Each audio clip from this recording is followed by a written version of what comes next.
Shall we normalize mental health in 2022? This is a global movement. Make mental health normal.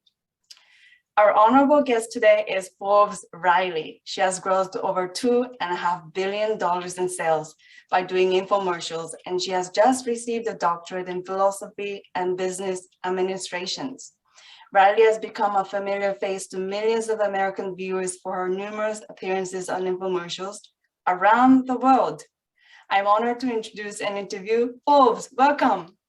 Hello, and thank you so much. Can you see my screen, my girl? Yes, I can.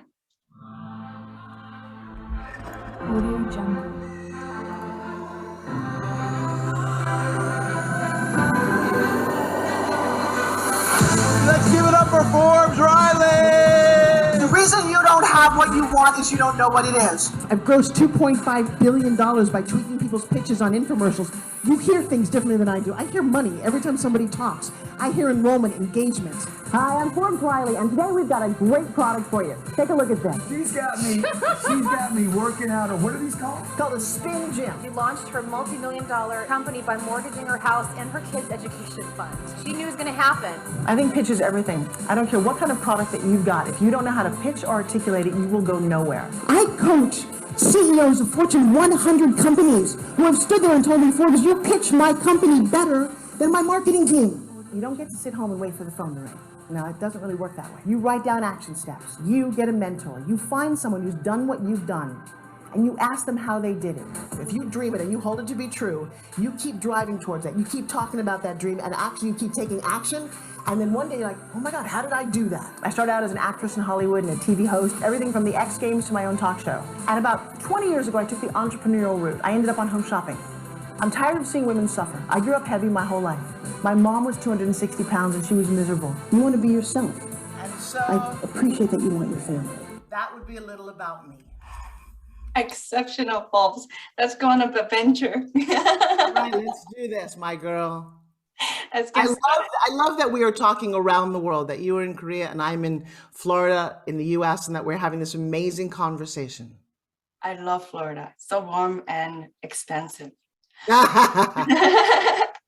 Forbes, what's your view on mental health in general? You know, I think it's something that at all costs must be prevented. It's the most fragile thing that we have.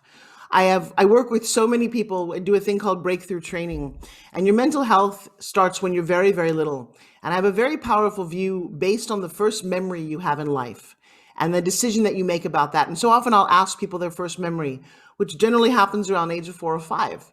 And generally they will not say it was a birthday party or Christmas, but they'll say somebody abused me or hurt me, or I remember my parents arguing about money. And you make terrible decisions about these things. You don't trust, you're confused, you think you should play small.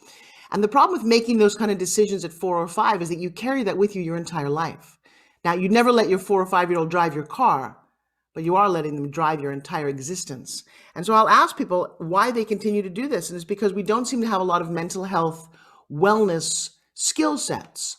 And I am an advocate against, get this, against therapy. I don't know how modern therapy evolved. It's not true I do. It was devised by men who I do not necessarily trust, whether it's Freud or Jung, rooted in very old philosophies. And you sit on a couch and go, how do you feel? How do you feel? And I've watched people break through trainings in a weekend and say to me, I've spent tens of thousands of dollars on therapy, and in one weekend, I feel better than I ever have. So mental health and how you protect it is very, very fragile. You know, there's so many stimulus coming at us, and I've been studying mental health and neuroscience since I was very young. I'm a magician, a neuroscientist, an NLP practitioner, a hypnotist.